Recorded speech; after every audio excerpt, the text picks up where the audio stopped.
Pledge allegiance. I pledge allegiance to the flag of the United States of America, and to the republic for which it stands, one nation, under God, indivisible, liberty and justice for all. Welcome, everybody.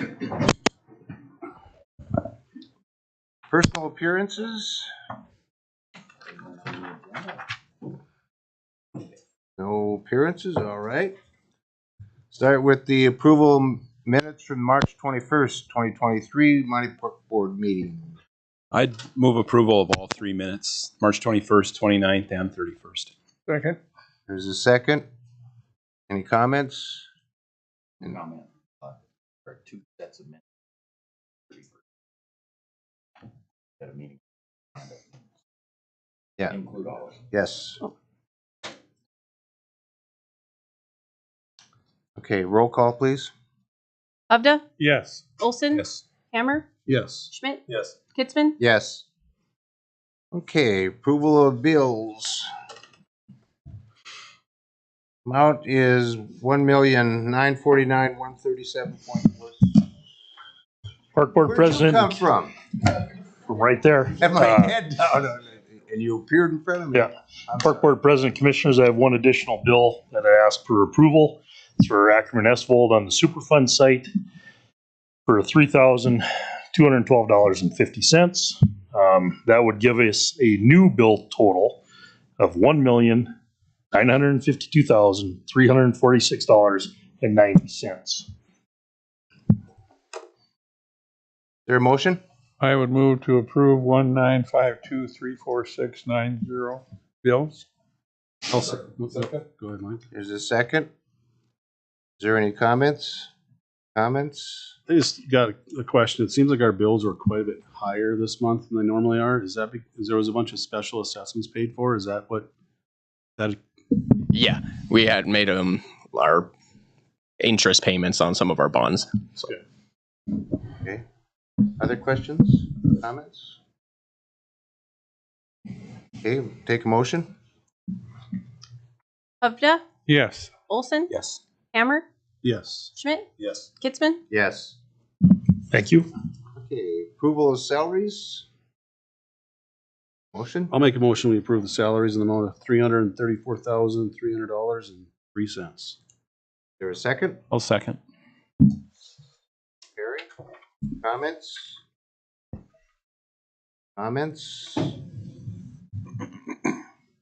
Roll call? Hovda, Yes. Olson, Yes. Hammer, Yes. Schmidt, Yes. Kitzman. Yes. All right. Department reports. Director Jared. Should have stayed. Get a few more steps in today. All right, Park Board President, Commissioners, just a couple updates to my submitted report, and I have a few items that I'll need action on.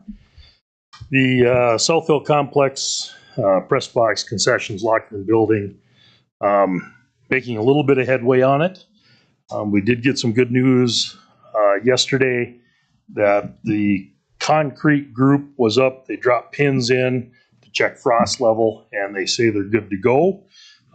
So we do have a meeting up there, an on-site meeting tomorrow. Not a walkthrough, just an on-site meeting to check things out. So after that, the survey company is going to meet with the concrete guys. So hopefully we can get concrete started here real soon. So I think a realistic goal now is to try to have the building done, concrete in the area, all done and ready to go for, the goal is WDA, Class A, and then all the Class B stuff to follow.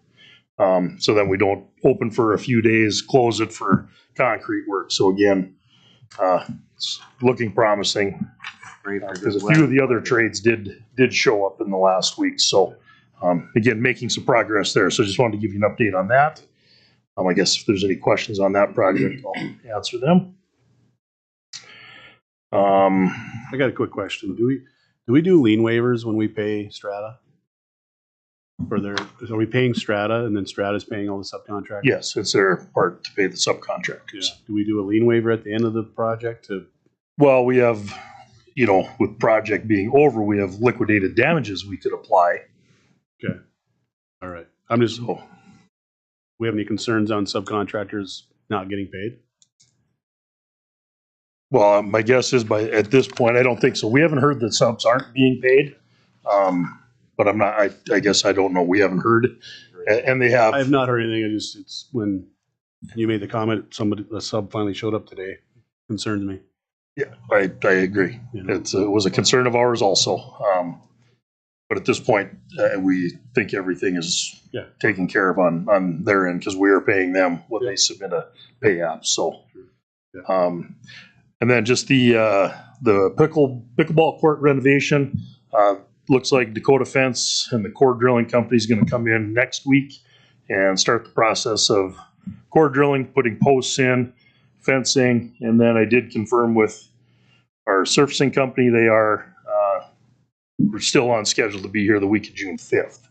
So again, if everything keeps moving in the right direction, we will hopefully be, some people will be playing pickleball out there by the end of June. So that's still, I think, a realistic goal at this point, unless the weather does something real goofy. So, first item, for board action, we did open bids last Thursday for the Mesa Ice Resurfacer. We had 3 companies had 3 submissions prior to the bid opening. We did have one company that came in after the 2 p.m. deadline, and we did have to reject that proposal. So the 3 companies that submitted bids were Engo. They're a company out of Italy. They're fairly new to North America. So their machine, the Smart Wolf, did meet specifications with the lithium type no maintenance batteries. So their machine would be $149,000 with about 180-day turnaround from order to delivery. Next one, most people are very familiar with Zamboni. They put 2 different proposals in, one for the no maintenance batteries for $176,281.75. Again, did meet all the specifications. The other one is a lead acid battery, similar to what we have right now that we do maintenance on weekly. So again, it's a little less, $163,319. Both those did meet specifications. And then LSK Enterprises, Bob, I can't remember where they're out of. They're overseas as well. So they had 2 machines. Again, with all the options and everything, they did meet specifications too, but at price tags of $232,000 and change and $202,000 and change. So again, we did have a donor, First International Bank, of $150,000 for the machine. So, again, we are familiar with the Zamboni. Again, it is the one we would recommend is higher than, the money that we have from the donor. All the research we have on Engo, they've been around for over 30 years in Italy. Bob and staff did vet references and things like that. So I think either machine, would be good. So either the Engo for $149,000 or the Zamboni. So when you talk to people that use this Engo, I mean, is it worth sniffing around this, or does it make more sense to go with the known commodity? For you, Bob. Yeah, I had Larry McFall, our ICE operations manager, call the references. Usually when they have references listed, they're going to give you a good result. And Jared and I spoke to Steve, the vice president of the company, for Engo a few times this week. But Larry's findings are most of the places right now that have the Engo machine are only 1 or 2 years in. They're 2002 to 2022, 2023 models.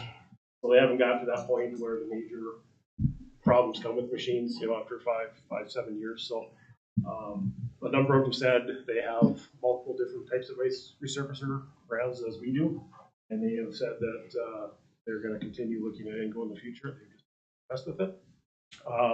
Couple things that Larry just wanted to let you as a board, because a lot of you aren't around these resurfacers as much as we are, but Jared obviously was in my position, so he knows. But Larry just wanted to let you know, if we go with Engo Officer, we're gonna have 3 different brands of machines. They all do the same duty, but 3 different styles with parts and everything. The big thing with Zamboni is they have 2 different motors for our vertical and horizontal auger, where the other machines just have 1. So when we do our really big ice cuts, where we try and shave down the ice as much as possible, get our lines, logos, we do not use the ice resurfacers that only have the 1 motor for the double augers. The Zamboni is the one that we use for all those types of projects. The double motors, it's a stronger cut. Obviously, our customer service with R&R, and Zamboni has been using them for 15 years. And then the big thing is the track record of repairs, durability. We don't just have a history. So that was his thing with that. On Engo's side, they are including the maintenance-free battery with this price, which the other companies are going to add that $15,000 on to their lowest bid price. That takes time away from Larry having to bottle the batteries, test the batteries, which is a couple-hour project weekly. So that's a huge benefit that Engo provides. They also have a down pressure hydraulic ram on the conditioner, which is a saving that occurs, where the other ice resurfacers that we have are all spring. So if you hit a piece of ice that's a little bit solid, that spring might jump, where this one has a down pressure of 10,000 PSI. It's going to shave on the Engo. They also have an electric blade leveling already into the system. We don't have that laser on the wall, which big thing sticks up on our ice resurfacers now. This will have an automatic in the machine. They've got a fast blade change system where we can change the blade safely in 2 minutes, not have to take screws and the bolts and everything that we do on the ones.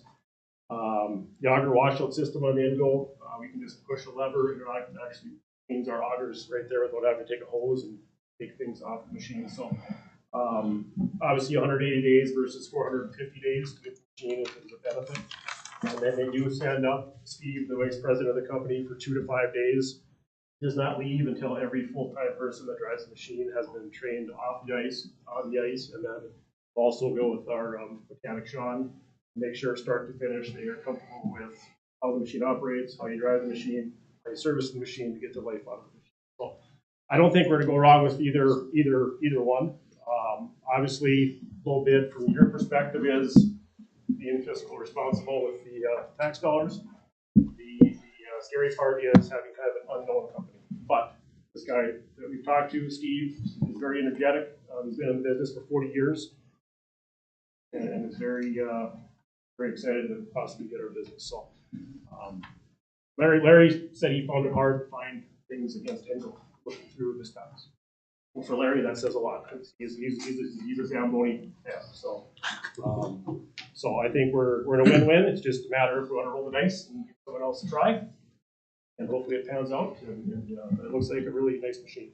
We'll be fine with whatever decision you make.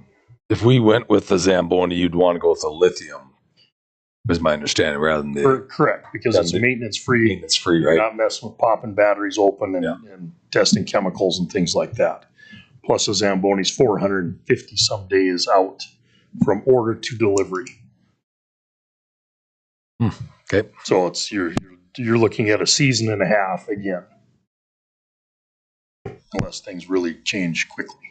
So Bob, explain a little bit again on the auger. You see, one of them works well on any of our rinks and one you wouldn't use because it has a single auger. But So the actual conditioner where the blade is that shaves the ice, when Larry pretty much every other day, at least 3 times a week, goes through and really cuts down our ice when it gets up to a desired thickness that's too thick. The Zamboni machine right now is the one that he'll use because there's 2 different motors. We have a vertical auger that takes the snow up, and we have a horizontal auger that runs the cutting of the blade. So one motor runs each of those, which is, again, when you're shaving a lot of ice like he does, it takes a lot of force and work to do that. The other ice surfaces we have only has one motor that runs the vertical and the horizontal augers. So you don't have the power to do that big type of a job. Now, some rinks don't. You look on TV and you can't see blue lines and red lines. And Commissioner Schmidt would know that, being around ice rinks like he is. There are some rinks you can't see the lines because they don't do the maintenance. So is that a problem? It's not a problem. It's not a game changer. It's just something you wanted to bring up as one of the benefits of the Zamboni Safety Servicer versus Ingo. But in talking with Steve, obviously the Dallas Stars professional NHL team is one of his first professional companies, and they put him in all their satellite rinks that the Dallas Stars have around. I was actually in Dallas for a national tournament in April. I got to see their machine in use, and he says that they can certainly do that. And we still have a Zamboni in our fleet, so we still have that machine, which is 2016 model, so it's going to be around for a while to do those types of work to 3 months. So what do we have for machines right now? We have 2 Zambonis and 2 Olympias. Okay. The old blue one, that's about an 02, I think. Then we have an 09 Zamboni. The Olympias are 97 and 2012 models, and then our Zambonis are 2009 and 2015. Of course, 15 is the one that's in the current website. Yeah. So we kind of shift them from Yes. east to west. Yep. That's kind of how it goes. So about 170 days longer. Almost 6 months. More than that. 200. You're a couple I mean, Park Board President Commissioners, I would recommend going with the Engo. That's my opinion. Yeah, that's, Well, In time frame to get it from order to delivery, I'd make a motion that we go with the Ingo. There's a motion on the table. Is there a second, please? I'll second it. Comments?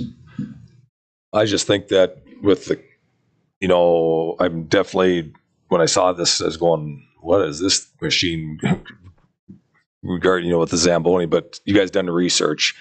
And I think with the research you guys have done, I'm comfortable going with the end goal. Probably wasn't before I heard that, but I am right now. And Larry, he hated the Olympias. I know when we got them, but for him to say that, then this says something. So I think I'm comfortable with the end goal. Does Larry get the additional $1,000? no, there's some warranties and things we'll would look to purchase in the future. I like the fact that it's within our budget. Comments? Roll call, please. Hovda, Yes. Olson, Yes. Hammer, Yes. Schmidt, Yes. Kitzman. Yes.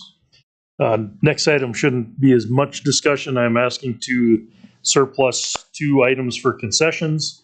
Ice cream maker from 1988, and then a popcorn machine from 1964.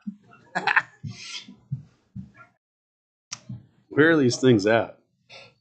They're downstairs if you want to come and take a look at them if you want to take a look at them after the meeting. But I would ask those be declared surplus. I make a motion to ice cream maker and the popcorn machine to be into surplus. Do you have an amount on these, or we're just gonna? I'll second. Okay, second. Fuck.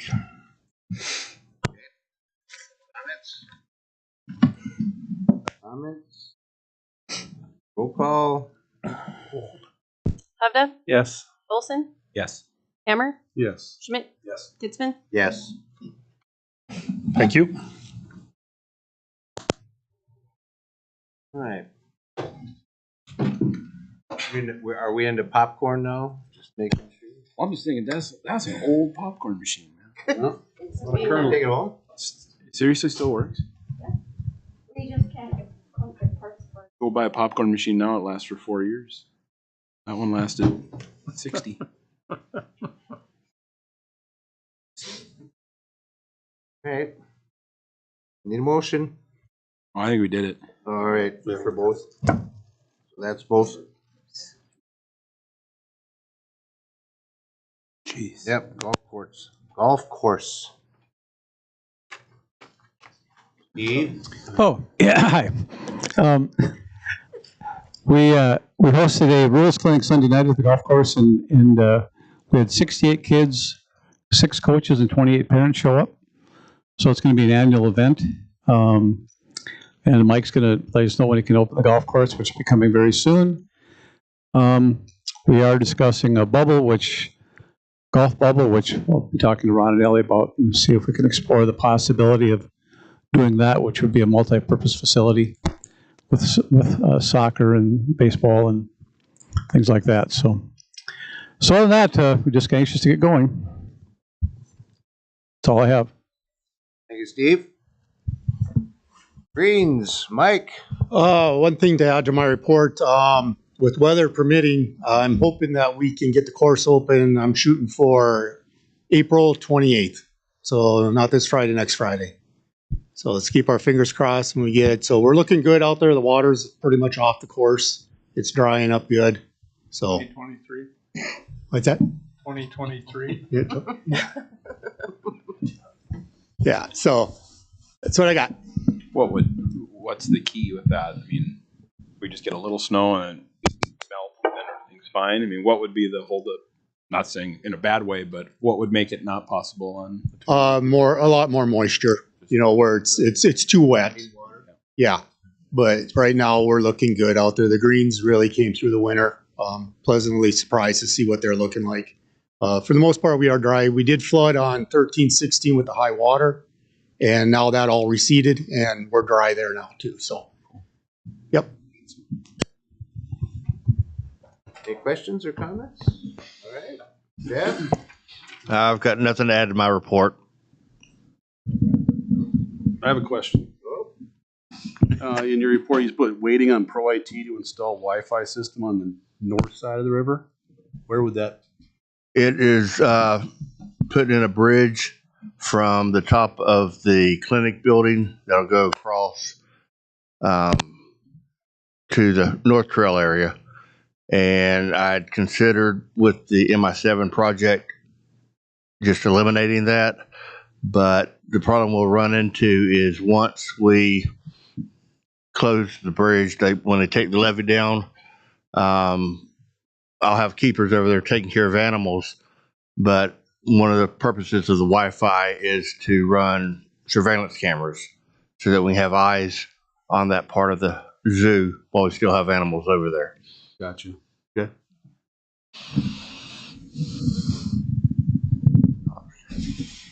Anything else? Comments? Any questions?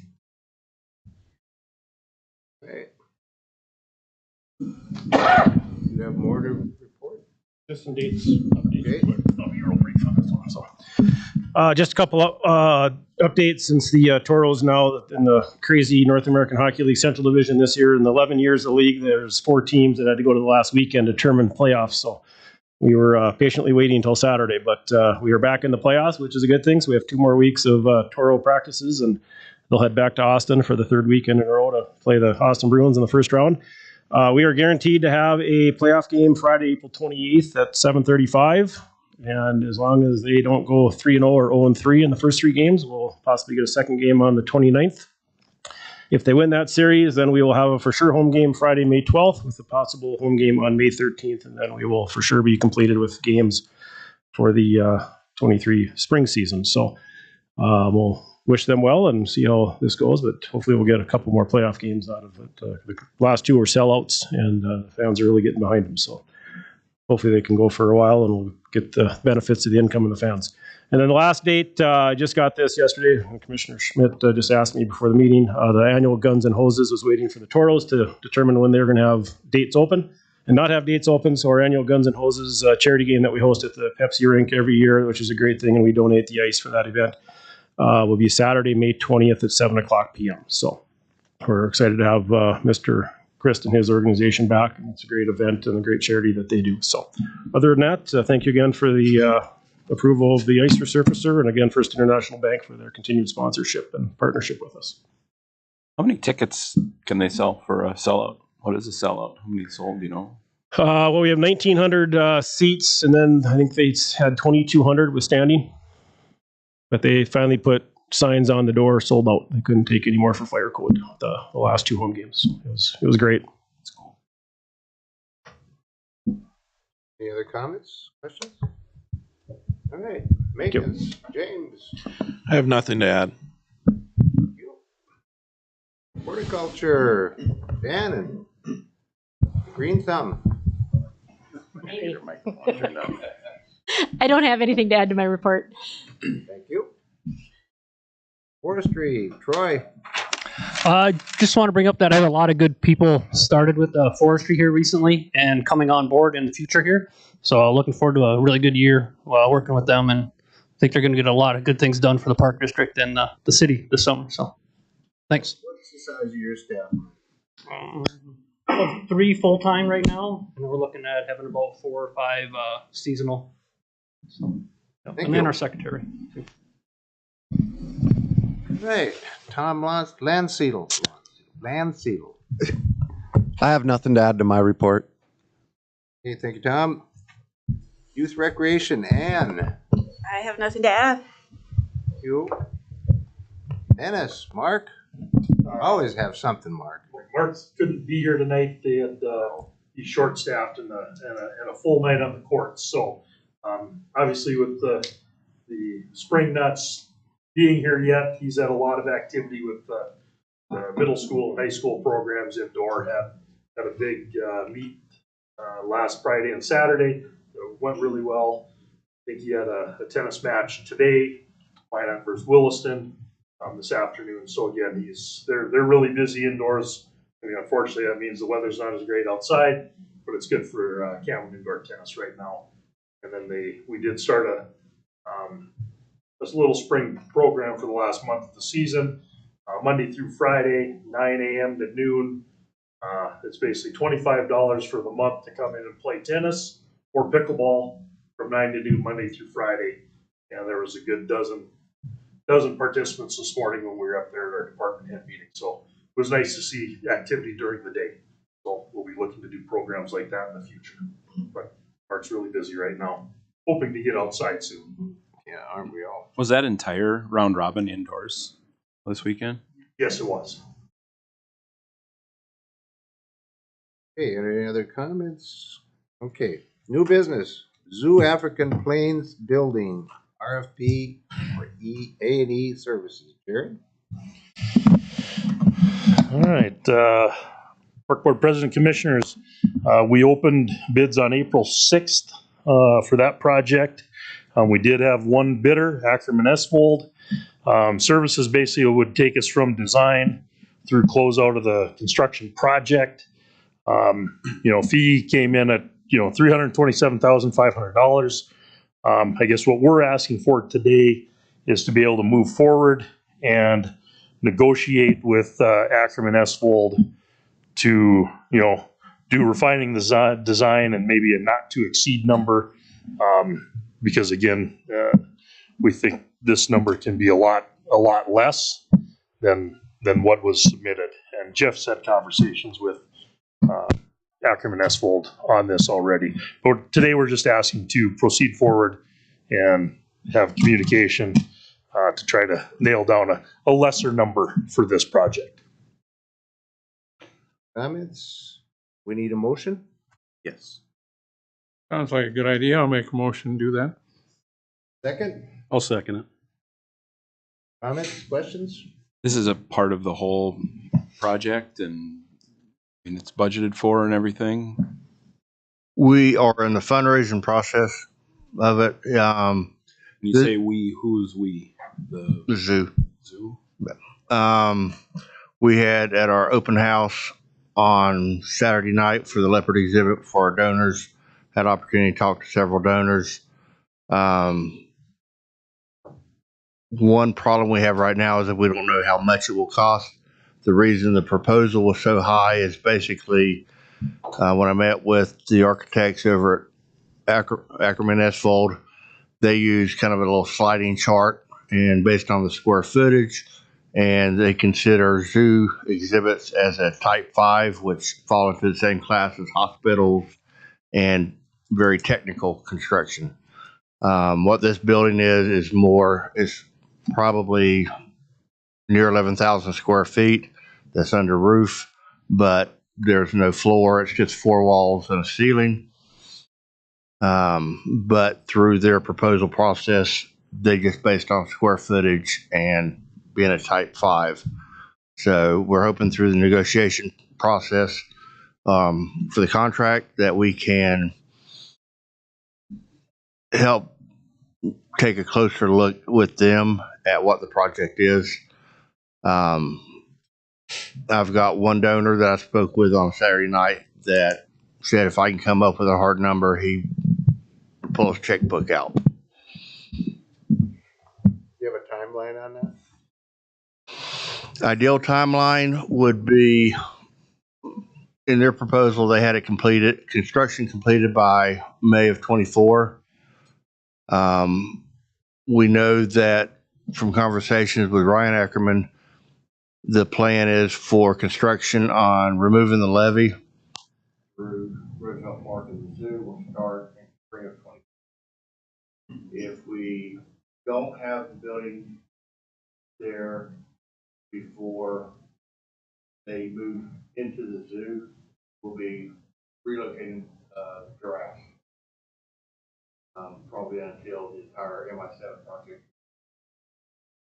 How long do you think that'll be? That period of time? At least 3 years, according to Ackerman.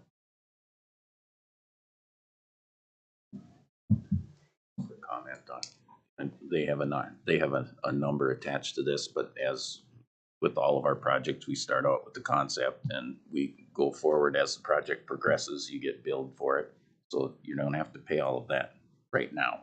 This is what the project would cost as a complete building when it's all done. So this is just their estimate of what it would cost. So they want to negotiate and try and get this started, but get a concept done so they have an idea of an estimate and then proceed with their fundraising.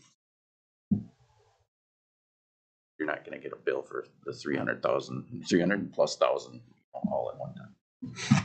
Yeah, we need to get to the point of seeing the concept, a rough estimate to see what we need to do to raise money, and then, where we go from there. So we're looking for a small piece of this right now. The 327 will be Ackerman's fees from design. To If we started it today, all the way through basically ribbon cutting at the end. So we're looking for the very first little part of it now to move forward. Committing to use them for the whole project, but yes, just to get started right now. Get approval of that. Yeah. We got a motion in a second. So. Roll call? Hovda? Yes. Olson? Yes. Hammer? Yes. Schmidt? Yes. Kitzman? Yes. Thank you. We'll bring updates back in May. Thank you. Okay, where we at? Other business? Oh. Clerk appointment. Right. So since Ellie is no longer going to be able to be the clerk next month, she has made a recommendation, which I support, of Callan to be appointed as the clerk, starting at the meeting next month. You guys are okay with that? That's what we would recommend moving forward. Is there a motion? Do we need a motion? Assuming we do. Make a motion to Callan as his clerk. Second. You won't quit if you're named clerk, right? You're all good with it? Yeah, okay. Just making sure. Odd little question, I mean. That's a good question. Okay. I'll make sure. Are there any questions or comments? Okay. Hovda? Yes. Olson? Yes. Hammer? Yes. Schmidt? Yes. Kitzman? Yes. Old business. Is there anything under new business? Is there new business? Yeah. Okay. Old business, super fund site. Sean. There it is. Good evening. I'm Sean Weeks with Ackerman Asphalt. Realized it was a little presumptuous of myself to try to insert myself into the department head seating, but anyway. I've got a few handouts here, and then we have some slides. And my intent or the purpose here is to give you an update, present an update on what we're doing with the Mesa Area Superfund for our disc golf course, cross country running, and mountain biking. So, if I may. The reduced copy of the plan set. There. Might be instructional. Thank you. People follow along.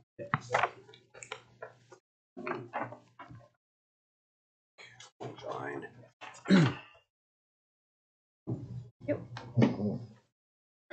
Few extras, and then additionally, I have a full-size copy that we need to make any references there, we can do it.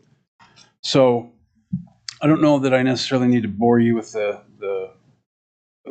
kind of the history. Originally, I was involved about 2016 with Ellie, Ron, and Jared as well on doing some preliminary conceptual designs on what we intended to do with the property.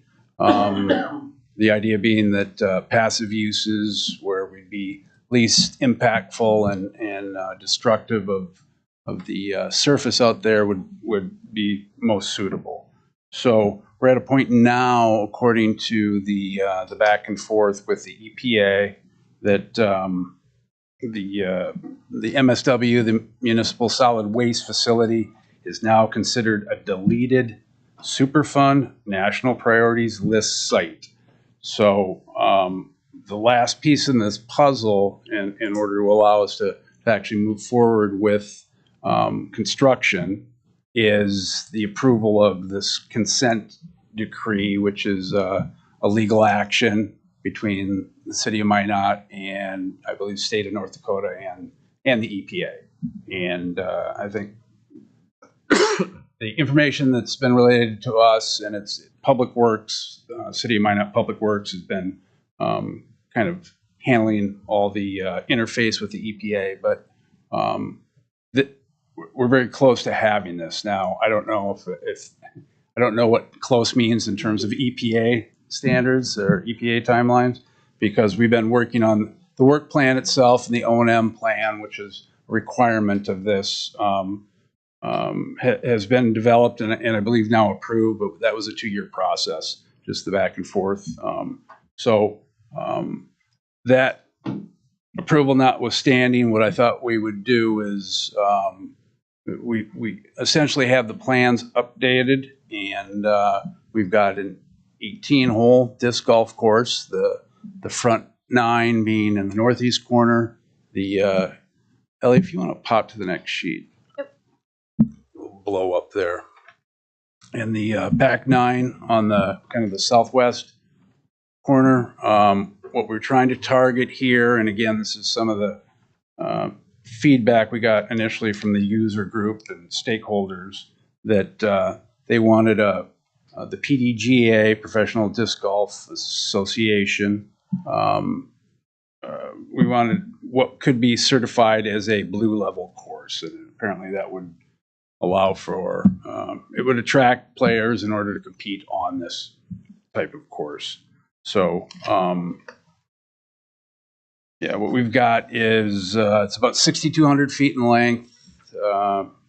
Lower right-hand corner kind of has your breakdown in hole distances in the pars. We're at roughly 20 acres there.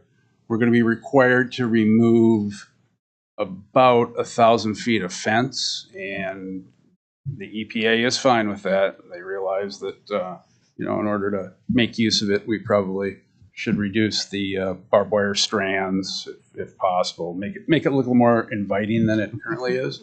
Barbed wire, if possible. So along with, and generally what you're looking at there in terms of the fairways, those are roughly 60 feet in width, about 30 feet off the center line for each. We've got a fair amount of grade change in that area, which is quite interesting.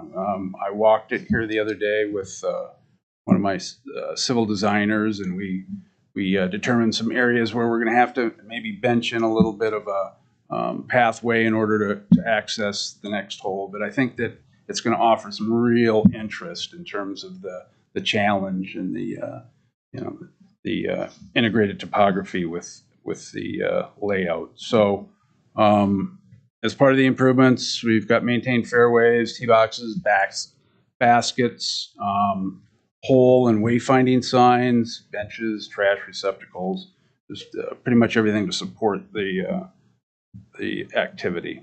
And then, and just for reference, the hatched area there represents the MSW itself, the solid waste area that has the cap. There's roughly 8 gas vents that will remain. There are, I think, 10 or a dozen wells that will also remain. They've got observation wells, leachate wells that, in the event that they need to take samples. So those are, the wells themselves are capped and locked, and that's the finished product there that will satisfy the EPA.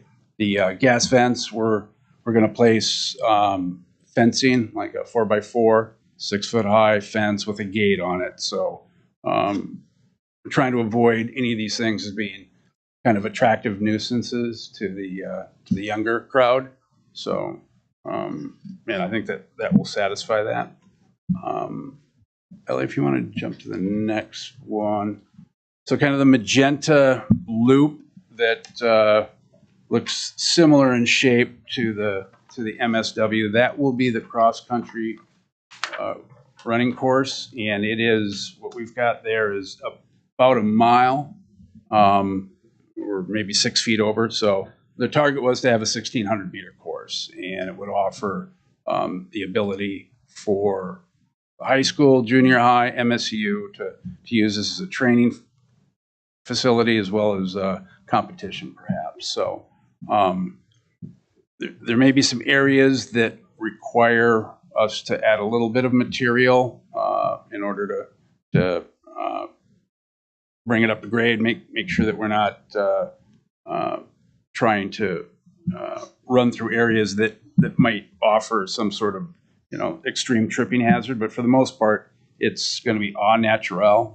We're going to have we'll have an 8-foot pathway that will be maintained through there. There will be signage, directional signage, as well as distance. But beyond that, I think it'll start to take shape as it gets used. And then thirdly, if you want to, one more over, please. Thank you. And then the blue, it looks like a bad EKG reading or something, but so there's a number of, there's a large loop, which I think measures out at about 6,100 square feet, and then 6,100 lineal feet. And then there's a couple of challenge courses that are up the hillside. And I think a lot of this is going to be determined again by the user group and stakeholders as far as how this thing will lay out. So we're using this as kind of a placeholder. I think the areas where we're interfacing with some of the other facilities and where we know we're going to need small fence cuts, those will probably be fixed points. But the other areas that are going to offer the interest that the user group is looking for, that will be kind of a field determined product. So I guess moving forward, really what we're wanting to do here is we're going to go out and our surveyors will actually stake the disc golf course, and we will coordinate a meeting with the user group and present it to them, get their feedback. If we need to make field adjustments, we'll do it there. Our surveyors will return and pick that up. That will come back reflected in our design, in our final design. And we're going to do a similar thing with the cross-country running course. And then ultimately, with our fingers crossed that at some point, maybe in the next several months, that consent decree will be handled. I'm reticent, and I related this to Ellie and Jared and Ron, that I think we need that in place before we want to put together a bid advertising, because the way it's written is that no construction activities are allowed without having the approval. So the concern would be is that we would put together a bid package and then really not have a start or finish date. You're going to get some wacky numbers. You're going to get people that really don't know how to price it, people maybe that will just be disinterested in the whole idea. So I guess that's kind of the intent or the message I wanted to relate to the board. So I'd be happy to answer questions. I realize I breezed through it rather quickly, but Good question on the fence line. So will the fence, I see you got some access. Will the fence stay? so a lot of it will. There's about 7,000 feet of fence out there. So why does it have to stay? Or is that a cost? Yeah, we didn't think maybe it was impractical to take it all down. That we tried to work with it. I mean, we're going to take 1,000 feet of it out in different segments. Maybe 500 feet is the longest. We could look at that as an alt. It doesn't have to be there for any rules. No, because they've recognized now that once certain areas of the fence come down, they kind of have this mindset that all of the hellions are going to rush in and start to destroy things. And we think that we're going to be able to handle that. Most of the fence that's going to be removed is on the side closest to Mesa, rather than kind of in the more rural portions. So Bob's going to handle security for us. Don't want Larry to drive that new Zambo or that new ice resurfacer over there. Yeah. 1,000 PSI. Wow. So I don't have any particular action that I'm requesting of the board. I just wanted to, Ellie and Ron and Jared thought a good idea that we kind of get this thing updated now that it seems to have a little bit of momentum. So we'll try to. What is a reasonable common sense? Hey, come on, get this done. Timeline. To the construction piece of it, to actually have a usable. So I think that, there's not a whole lot of work associated with the disc golf course. So I think that could, if we can get the thumbs up, we can have that in by late summer. I think that's realistic, and likely the running course itself as well.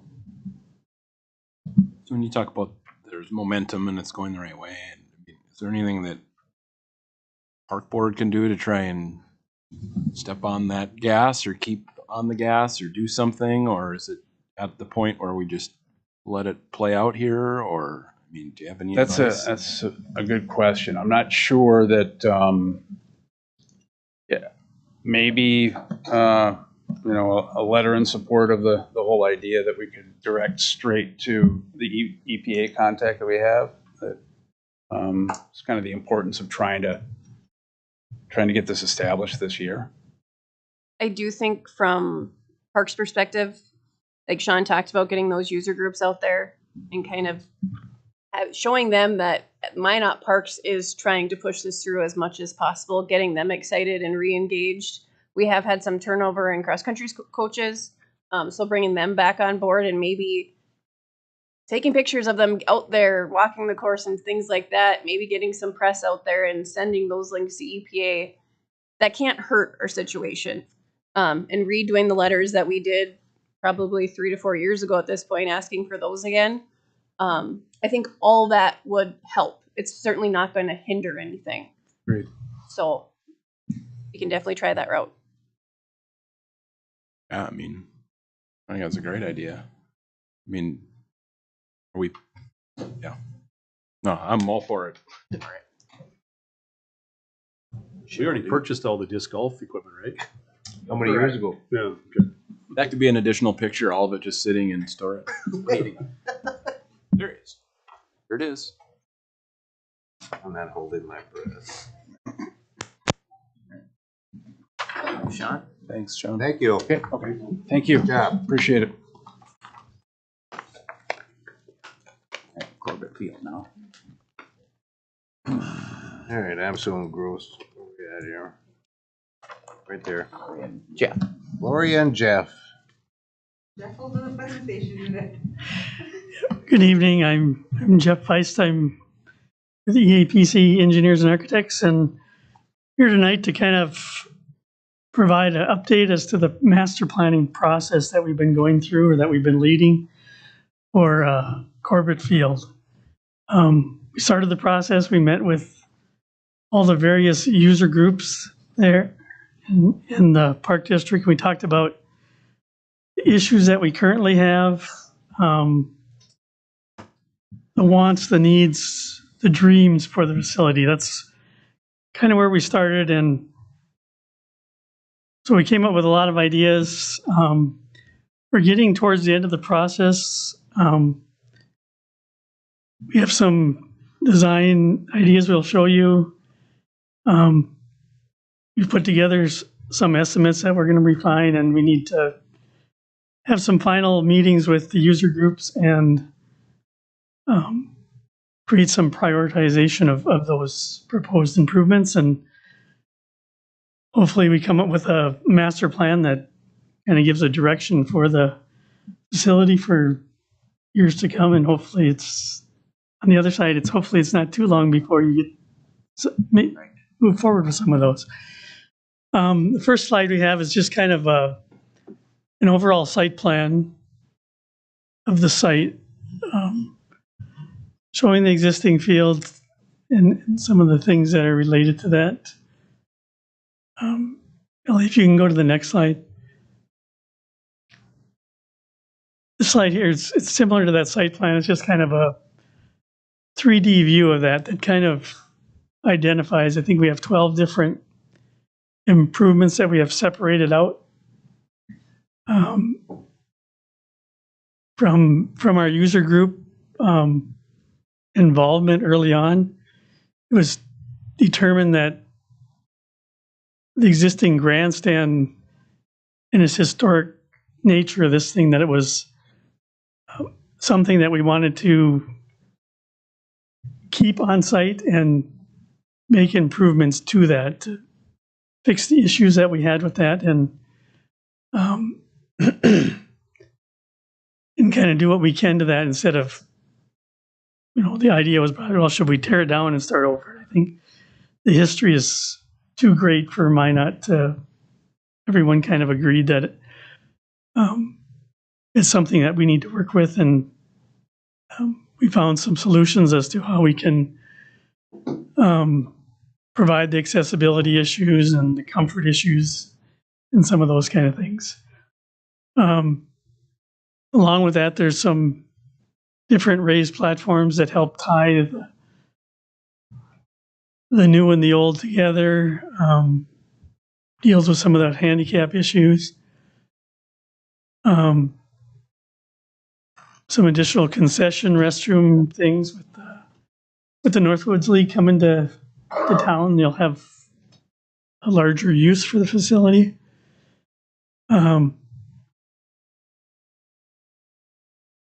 We included an area for the property that you had purchased here recently, proposing that area gets turned into a park area, kind of a baseball themed area, that during the week when there's nothing going on at the ballpark, it would be open to the public.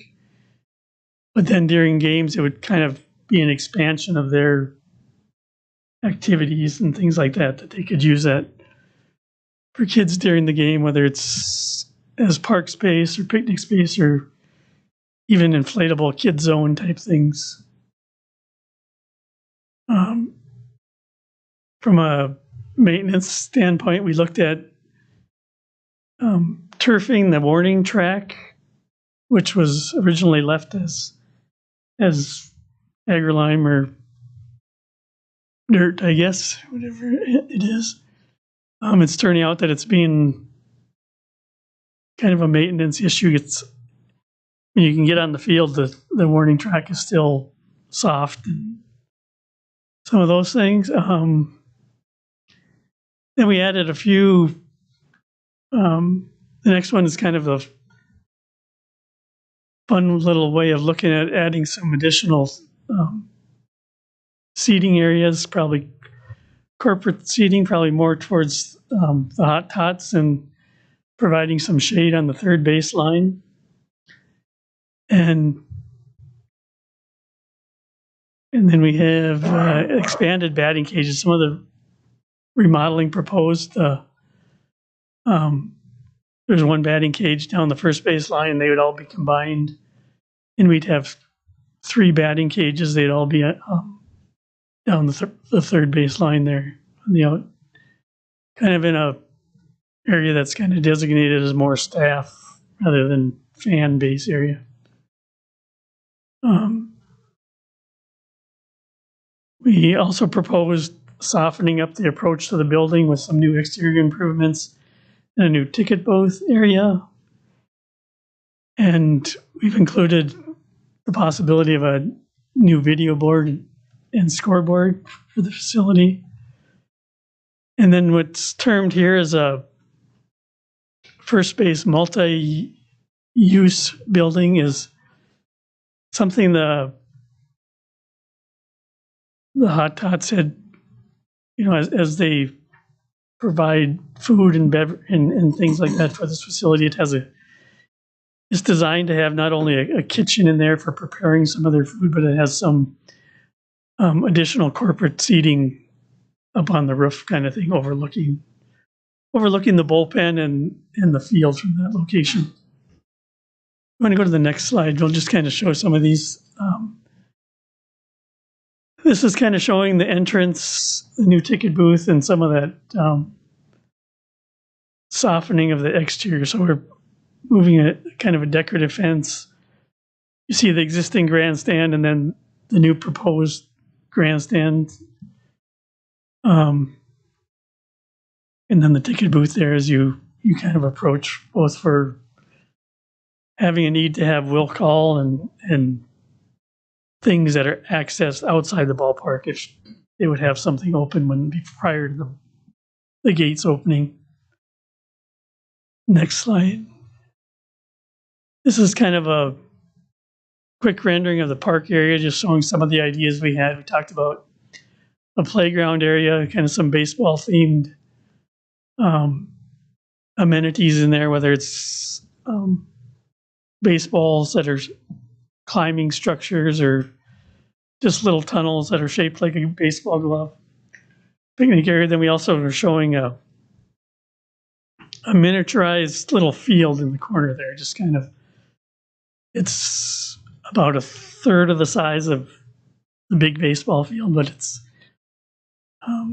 just something for the kids to run around and play on, I guess. No, it's not really sized for any organized recreational sports. It probably could have wiffle ball, but not, as I found out, there's a lot of variation in wiffle ball nowadays. There's some pretty organized leagues and things like that out there where they would probably require a little bit bigger field. And I guess the thought was that we could instead of taking this new area that you have available, instead of converting it to parking, to have some green space and some public space there.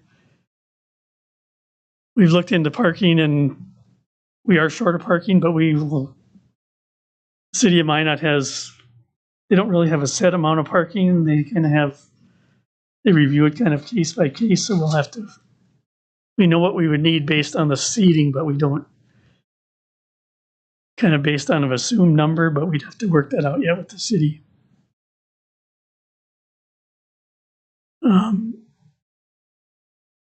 This rendering shows kind of the new in the existing grandstand and then one of those platforms that I talked about. So you'd enter the ballpark, you have this kind of the central raised platform area that would have concessions on there, and then it would kind of tie the two areas together. On the new grandstand, you'll notice that we're showing not only stadium type seating, but some alternative type tabletop seating, which from the Northwoods League side of things, they find to be what fans are wanting, or kind of brings a little bit different atmosphere to those areas, whether they're corporate areas or whether they're it's, they could be sold as individual per game things, depending on how they would set that all up. But I guess one thing I kind of skipped over, the existing grandstand, not only would we make improvements to the seating part of that, is that we're proposing that we're opening up some of the space and create some walkways so you can get from the first base side to the third base side without going up and over the grandstand. The restrooms that we're proposing would be under the new grandstand. The concession building that's there now would be replaced, and we'd have concessions here and over on the third base line also, and restrooms over there. Next slide. This is kind of showing down the first base line. Some of this is some of the tabletop seating area, I think, that is being proposed for this coming season, kind of in the warning track area. Then it kind of builds back up, kind of ties back into the grandstand. And of course, would be all the netting and stuff for protective things along there.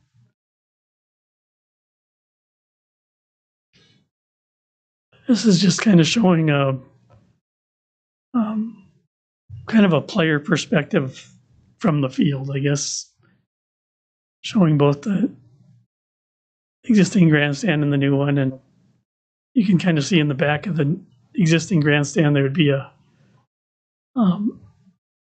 revised press box incorporated into that would be enclosed.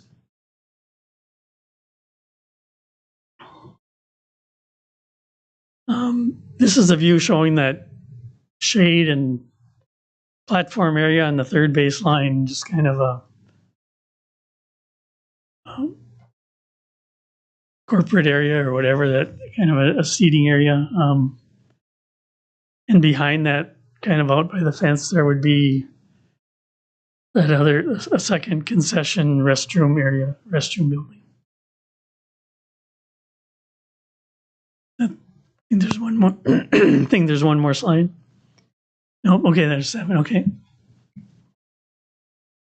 But just trying to give you an idea of where we're at. Like I said, there's a lot of things that we have to go through as far as priorities and final costs on everything, and figure out what's potentially feasible for phase 1, or if it gets split up into multiple phases. But it's been an exciting project to work on here, I guess. And it's looking forward to see what proceeds, I guess. Any questions that you would have? Do the dugouts need improving, or are you looking at that? What? The dugouts, are you looking at the dugouts? We had looked at improvements to the locker room areas below, that they continue to use those. The way the dugout areas are now is kind of part of that historical unique thing about the existing grandstand. So we hadn't really looked at doing much with that, just kind of the one change, the new grandstand, when we overbuild that,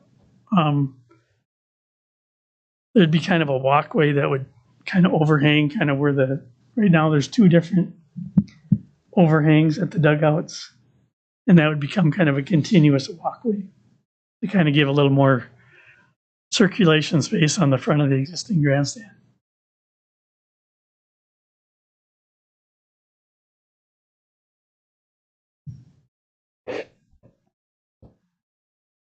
I think it all looks, it looks really cool. Like obviously you kind of talked about it. It's figuring out cost and this is the fun part, right? Yeah, these are the pretty pictures are always the fun part of figuring out how to make parts of it reality, and going down that route with the user groups and how we operate with everyone else, obviously. So, no, I think it looks great. It would be the type of thing that I think people would get excited about, and then just, like I said, figuring out how to do it is the next phase. So, Yeah, we had we had good involvement with all the user groups, and like I said, I think the intent is that after this presentation, we're going to meet with them and kind of show them kind of some of these and some of the ideas we had, and just kind of make sure everyone's happy with what we're showing and make whatever adjustments we need to make, and then kind of compile the priorities and then a final master plan report that we'll do. Yeah, so kind of the idea we have similar to kind of when we did the indoor facility studies. So we have the pretty pictures now, going back to meet with the user groups and kind of showing them what we came up with, getting comments from them, and then hopefully when spring or summer decides to arrive, working with the user groups to have a nice day out at Corbett Field and bringing the boards and showing them, inviting the community and showing them the pictures and letting them see what we've been working on and getting their input. Then taking that all back to the drawing board and kind of look at what the priorities would be and phases that we could do it in, and then bringing it back to you guys with numbers and a final report and getting your guys' input from there. We have a timeline on that too, Ellie, of some sort. Yeah, I don't have a timeline when summer's going to come, but I'm hoping that's something. No, I'm just thinking very long. Yeah. But I think, we're pretty close to this, getting a meeting with user groups, organizing that public meeting, probably after school gets out just for attendance wise. But I mean, I don't know how you guys feel, but we could probably have something back to you guys late July or August, I'm assuming, depending on when the comments come back and when we have that meeting. Yeah, it depends on how long the thing. As far as meeting with the user groups and developing the rest of it into that final report. I mean, that's moving along pretty well. So it's just presenting that and then, getting input and whether there's ideas for, fundraising, and if that gets worked into that priority thing, obviously if we did everything on here, it adds up to a pretty big number nowadays. So I kind of assume that, this is kind of the dream scenario by all the user groups. So, I'm sure everyone would be overjoyed if all the money showed up all at one time, but the likelihood of that is probably not quite as good as being able to proceed with a phase one.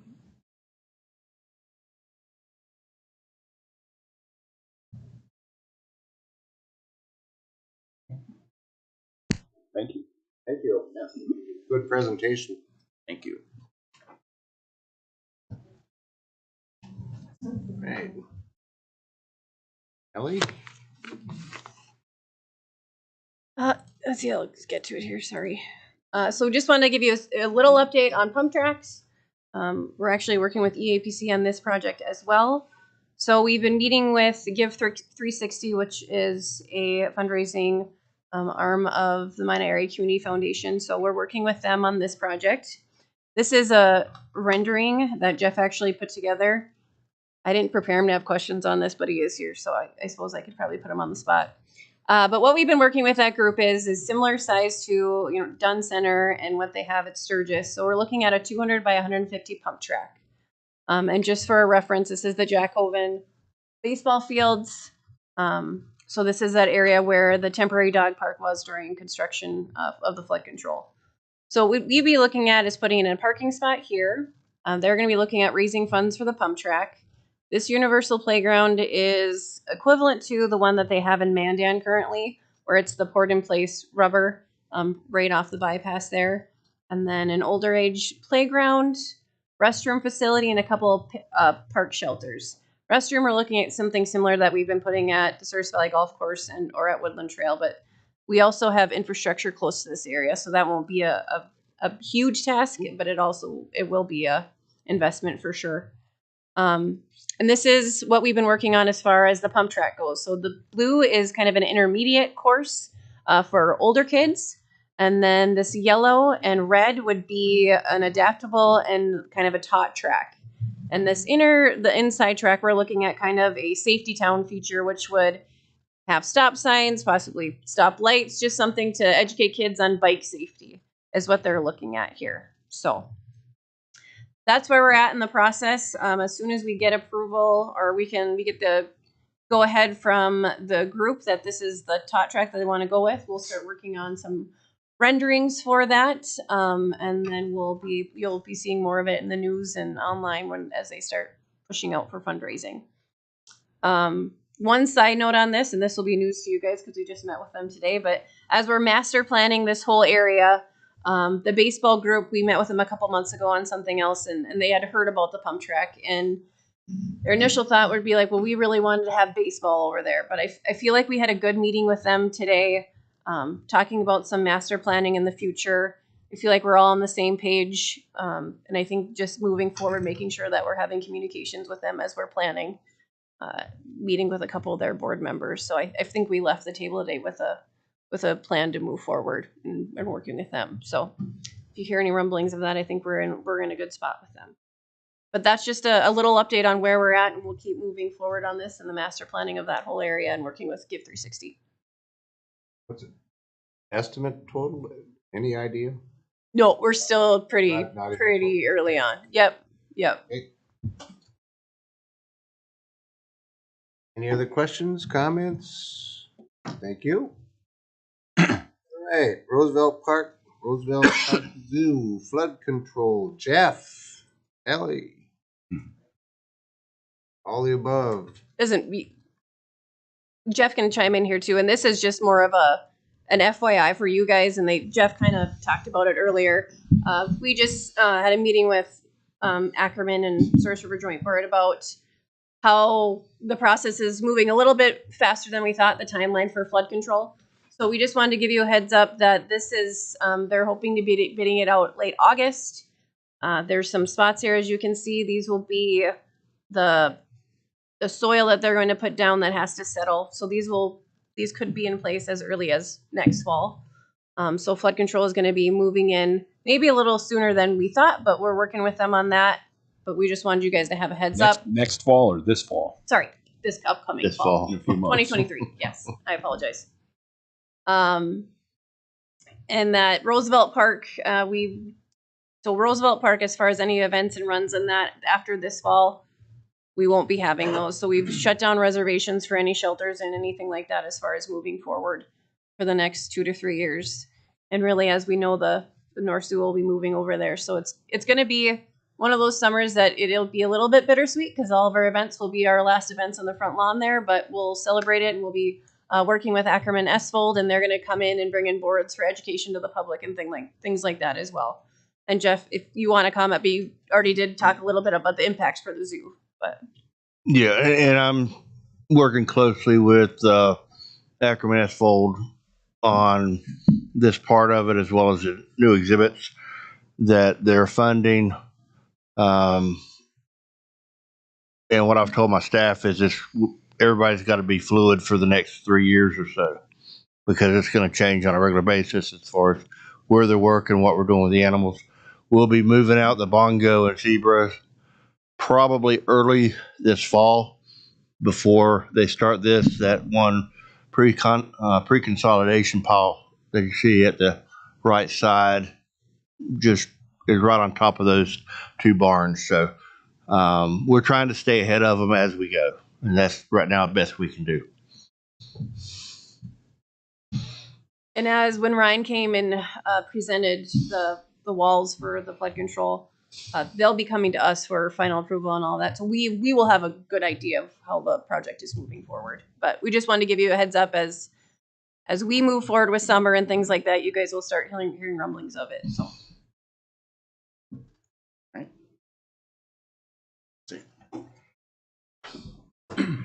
All right. Any other business? Any other business? All right. Approval of administratively approved alcohol permits. Mesa, MSU, men's, women's hockey, 331. I'd approve, make a motion to approve both. Okay, Second. motion and second. Comments? Comments? Roll call? Roll call, please. Hubda, Yes. Olson, Yes. Hammer, Yes. Schmidt, Yes. Kitzman. Yes. Alright.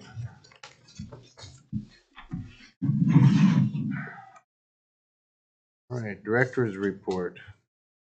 All right, I'll have Ellie roll this and we'll go through it. We've covered a few of the things already. And the next one would be comprehensive planning. And you can see the schedule up there. That will begin in the middle of May.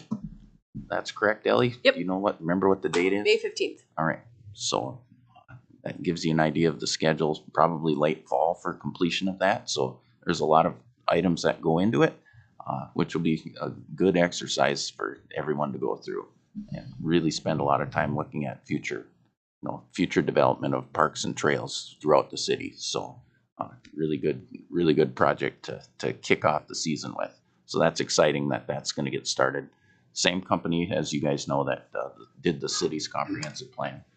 So this will end up being your comprehensive plan for future growth, but it will also be a chapter in the city's comprehensive plan. So it's in conjunction with theirs. So they support us and help us with this when developers come to town and things grow in certain areas. So it just gives you an idea of the schedule and the tasks that are involved in that. Okay. Questions, comments? Anything to add? All right, commissioners' reports. Got a couple other things here.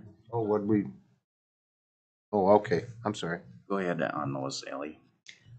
Just a few things to add. So outdoor recreation area phase 2, as you guys know, that got pushed back a little bit because after we got the grant, they came back and we have to do a case study on it. So they should be able to be getting out there shortly. The snow had to be gone, but maybe not after today, but hopefully shortly after the snow will be gone. Looking at possibly a July bid date on that. I don't have the exact information from KLJ, but knowing how the first process went as far as the earthen trail, I do think that we could have that open before summer ends, if all goes right with the case study. And then just looking to the future, paving district will probably be looking at 2024. Bison Trail parking, that's something that we've been working with Houston Engineering on. The neighbors have been pretty patient, but that's a really active area. And to be good neighbors, I think we're going to have to push that for 2024. Shields Complex will be in need of some repairs. That was on schedule to be redone. So we'll have to be looking at that for 2024. And then just the goal for pump tracks. The goal is that they will have that fundraising complete by the end of the year, and that we would have to do the parking and infrastructure for that area as well. Jared will have additional items to add to that. I can guarantee it for other work that needs to be done through the park district to put in all together in one district. So. And then just Jared can report to this too. Room 201, they'll be putting in the new flooring in there, so that will kind of get revamped, and they're working on that as well. New AV equipment in there. Yep. That should be it. And you guys all got the invitation for this, but the ribbon cutting May 5th at 12 p.m. All right. Then the last thing I have to say is thank you to all of you, since this is going to be my last board meeting that I'm sitting up here with all of you. Come the next meeting in May, I'm going to be sitting over there by Steve and Mike. Hopefully the golf course is open by then and everybody will be happy. But just want to thank the department heads and the staff. Have been so wonderful to work with all of these years. And great work as well. I want to thank all of you. It's been a great run in this position and with the Park District, and I'm very appreciative of all of it. So thank you very much. That's it for me. Any other comments? Well, okay, so I think we'll just do this now and see what you guys think. I think that we should grant Ron Merritt a full lifetime pass for anything that we charge for. pass for everything essentially. That so you can keep using free of charge. You can make donations if you'd like, Ron. I think we have some things we're going to be raising money for. But so I'd make a motion that we do that as a small token of our appreciation for his years of service. I would second that. I was giving some thought to that, but Perry speaks or thinks faster than I do, so that's good. I think that's a great idea. Having had the privilege of working with this park district and with Ron for most of his term as director, it's been a privilege to me to see this and to thank you, Ron, for the position you have taken us to and you've left us in. We are strongly positioned to move forward. Like he said, and we've said many times over, the staff is great. The board is really just doing a tremendous job, I think, of addressing this whole thing. So I guess I'd just say thank you. Job well done. Good luck. Thank you. From all of us. Thank you. That concludes our park board. Oh, hold on, no. We got a motion in a second here. Oh, I'm sorry. Unless you don't want him to get the Well, I was trying to get away from it. But, okay. All right. Do Hovda, Yes. Olson, Yes. Hammer, Yes. Schmidt, Yes. Kitzman. Yes. And if they might have something to say about something tonight. Yeah. Is that your Justin or- commissioner's report? That's it. Can I make a commissioner's report? No more motions though. No more motions. Sorry, Ken. No, thanks, Ron, for everything you've done over the years, and especially the whole time. But I saw from a different vantage point what you led the district through after the flood, especially, and for what that did for the community. And so it's a while ago now, but for many people, it's not forgotten. And that's just one of many I know. But congratulations. Thanks for everything you've done for the community. Thank you, Barry. Very much. Yeah, I guess I'm the newbie on the board, so I haven't been on the board for quite a year yet, and you really helped orientate me and get me off on the right foot. And now I'm Ellie's problem, I guess. So, but yeah, hopefully your new employer works the dog tar out of you when you finally go back to work. So, but enjoy your time, enjoy your free pass to all the park district stuff. Thank you. And yeah, I thank you for everything you've done for me. I guess when you sit at the end, you get all the thanks are up and down. Appreciate Ron and everything. Echo everybody's sentiment here. Good luck. Absolutely.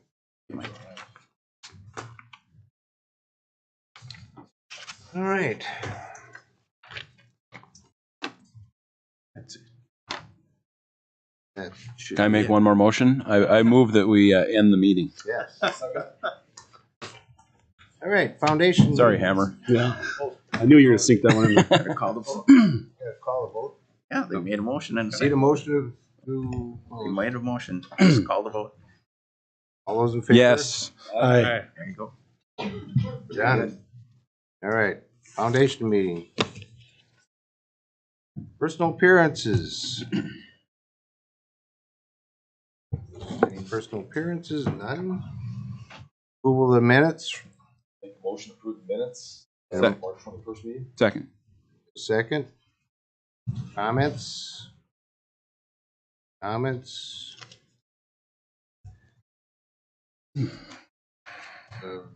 All those in favor say aye. Aye. None. Approval of the bills as follows. Logan Wood, travel expense 1,000. We have motion and a second on that. I'll move approval. Second. Comments? So I guess I have a question. So are we reimbursing the zoo for this? The foundation's reimbursing the zoo for Logan's travel? Is that right?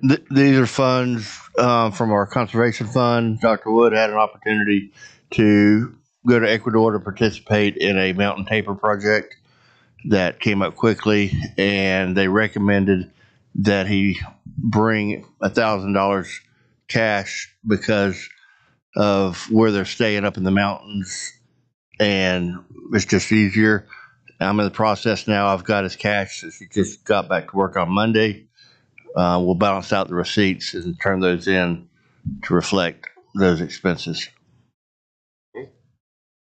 So the foundation, we're reimbursing the zoo reimbursed Logan. Is that right? Actually, the foundation reimbursing the park. Sure, yeah, that's what I meant. Okay. Thank you. March statement? Hubda, I'll do the roll call for that. Vote, you want, okay, yes. Roll call. Hubda, Yes. Olson, Yes. Hammer, Yes. Schmidt, Yes. Kitzman. Yes. All right, now March statement. Got nothing to add. Okay. Any new business? No.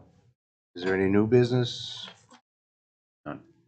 None? Other business? None. Okay, seeing none? Make a motion to adjourn.